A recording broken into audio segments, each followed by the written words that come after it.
শেখ হাসিনার বাংলাদেশ ক্ষুধা হবে নিরুদ্দেশ স্লোগানযুক্ত ১২০০ টন চালের বস্তা রয়েছে ঠাকুরগাঁও সদরের রিয়া খাদ্য গুদামে। এ নিয়ে জনমনে প্রশ্ন উঠেছে। খাদ্য অধিদপ্তরের অফিস আদেশ অমান্য এবং অধিদপ্তরের দেওয়া নতুন ক্যালেন্ডার বস্তা থাকা সত্ত্বেও রিয়া খাদ্য গুদামের চালের বস্তায় পতিত শেখ হাসিনার নামের স্লোগান সম্বলিত বস্তার চাল বিতরণ ও পরিবহনের কারণ কি? এই বস্তাতে চাল রয়েছে, বস্তার উপরে লেখা রয়েছে শেখ হাসিনার বাংলাদেশ ক্ষুধা হবে নিরুদ্দেশ। খাদ্য অধিদপ্তরের প্রতিটি বস্তায় ৩০ কেজি চাল রয়েছে, মেয়াদ রয়েছে ফেব্রুয়ারি ২০২৪। এসব বস্তার চাল ডিলারের মাধ্যমে রিয়া থানা এলাকায় প্রতিনিয়ত বিতরণ করা হচ্ছে।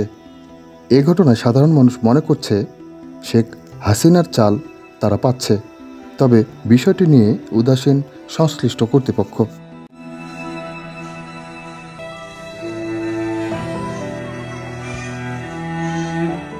থানার ৫টি ইউনিয়নের চলমান OMS ডিলার পয়েন্টগুলিও কাজ চালিয়ে যাচ্ছেন এই বস্তা দিয়েই। অভিযোগ আছে, এই প্রকল্পের আওতায় অসহায় নামে যাদের রাখা হয়েছে তাদের বেশিরভাগই ছিল আওয়ামী দলীয় স্বাবলম্বী ব্যক্তিবর্গ। প্রকল্পের ডিলার, মিলার, ব্যবসায়ী সকলেই ছিলেন আওয়ামী দলীয় নেতাকর্মী। নাম প্রকাশে অনিচ্ছুক স্থানীয় দায়িত্বশীলদের মধ্যে অনেকেই মনে করেন কর্মসূচির বিতরণকৃত চাল দলীয় লোকজন তৎসামান্যই উঠিয়েছেন। বস্তাবন্দি চাল সরকারি খাদ্য গুদাম থেকে ডিলার হয়ে ফুরিয়া ব্যবসায়ীদের মাধ্যমে আবারও চাতাল মালিক হয়ে সরকারি গুদামে বছরের পর বছর ঘুরতেই থাকে। সরজমিন ঠাকুরগাঁও সদরের ১ নং রুইয়া ইউনিয়ন পরিষদের গুদামে গিয়ে দেখা যায় শেখ হাসিনার বাংলাদেশ ক্ষুধা হবে নিরুদ্দেশ স্লোগান সম্বলিত চালের বস্তা।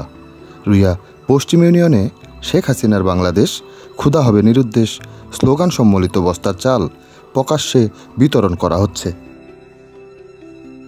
এ বিষয়ে ডিলার স্থানীয় আওয়ামী নেতা বাবুল সেনের কাছে জানতে চাইলে তিনি জানান, সরকারি গুদাম থেকে যদি দেওয়া হয় তাহলে আমরা কি করব?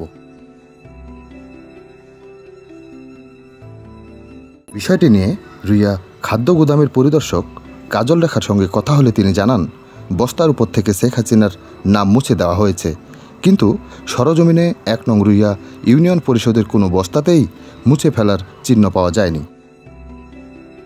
জেলা খাদ্য নিয়ন্ত্রক মাহমুদুল হাসান বলেন, গত বছরের নভেম্বর মাসে অধিদপ্তরের মহাপরিচালক মাহমুদুর রহমান স্বাক্ষরিত অফিস আদেশে খাদ্য অধিদপ্তরের বিভিন্ন স্থাপনায় মজুতকৃত বস্তার গায়ে শেখ হাসিনার বাংলাদেশ ক্ষুধা হবে নিরুদ্দেশ সম্বলিত স্লোগানটি অমোচনীয় কালির সাহায্যে ঢেকে দিয়ে বিতরণ ও প্রেরণ করার নির্দেশনা শতভাগ নিশ্চিত করতে বলা হয়। তারই ধারাবাহিকতায় চলতি বছরের জানুয়ারিতে জেলার প্রতিটি LHD হতে খাদ্যশস্য প্রেরণ বিতরণকালে শেখ হাসিনার বাংলাদেশ ক্ষুধা হবে নিরুদ্দেশ অংশটুকু কালো দিয়ে মুছে ফেলতে অফিস আদেশ দেওয়া হয়েছে।